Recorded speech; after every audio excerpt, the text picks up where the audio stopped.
وَإِن طَائِفَتَانِ مِنَ الْمُؤْمِنِينَ اقْتَتَلُوا، آخر اہل ایمان بھی انسان ہے، جھگڑا ہو سکتا ہے، اختلاف ہوگا، اختلاف سخت ہو جائے جھگڑا ہو جائے گا، جھگڑا سخت ہو جائے قتال بھی ہو جائے گا۔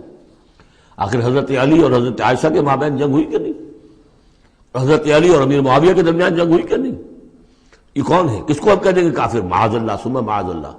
تو فرمایا وَإِن طَائِفَتَانِ مِنَ الْمُؤْمِنِينَ اقْتَتَلُوا، اگر اہل ایمان میں سے دو گروہ لڑ پڑے، فَأَصْلِحُوا بَيْنَهُمَا، تو اب عام معاشرے کو یہ سمجھنا چاہیے، سب لوگوں کو، کہ وہ یہ نہ سمجھے کہ ہم سے کیا ہے، آپس میں نبٹ لیں، نہیں، ان کے درمیان صلح کراؤ، تمہارا فرض ہے، یہ اجتماعی فریضہ ہے، صلح کراؤ۔ فَأَصْلِحُوا بَيْنَهُمَا، انڈیفرنس ہمیں کیا تعلق؟ غلط، اس لیے کہ یہ جو رکھنا پڑ رہا ہے، یہ اسلامی معاشرے کا رکھنا مسلمانوں کی مجموعی قوت کو کمزور کرنے کا سبب بنے گا، اور مسلمانوں کی قوت کمزور ہوتی ہے تو اللہ کے دین کے غلبے کی جدوجہد کمزور پڑ رہی ہے۔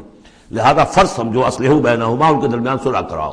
فإن بغت احداہما علی الاخری، پھر اگر ان میں سے ایک دوسرے پر زیادتی کرے، صلح کی پابندی نہیں کر رہا، صلح کرا دی گئی پھر بھی وہ زیادتی کر رہا، فقاتلوا التی تبغی، اب جنگ کرو اس سے جو زیادتی کرنے والا ہے۔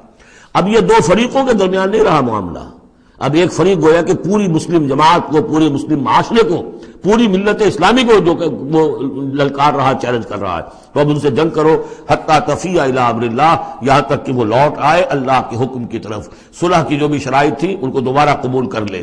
فإن فات، پھر اگر وہ لوٹ آئے، فاصلحوا بینہما، پھر ان کے مابین دوبارہ صلح کرا دو، بالعدل، انصاف کے ساتھ، واقسطوا، اور دیکھنا انصاف کا دامن ہاتھ سے نہ چھوڑنا، انصاف کرو، اس لیے کہ اب ہو سکتا ہے کہ اس دوسرے فریق پر تم کو زیادتی کر بیٹھو، اس لیے کہ اب اس سے تم بھی لڑے ہو، لڑ کر تم نے اسے مجبور کیا ہے کہ وہ صلح کی پابندی کرے، تو اب بھی اس پر کوئی زیادتی نہ ہو جائے۔ واقسطوا ان اللہ یحب المقسطین، اللہ تعالیٰ انصاف کرنے والوں کو محبوب رکھتا ہے۔ یہ تو دو بڑے بڑے حکم ہو گئے۔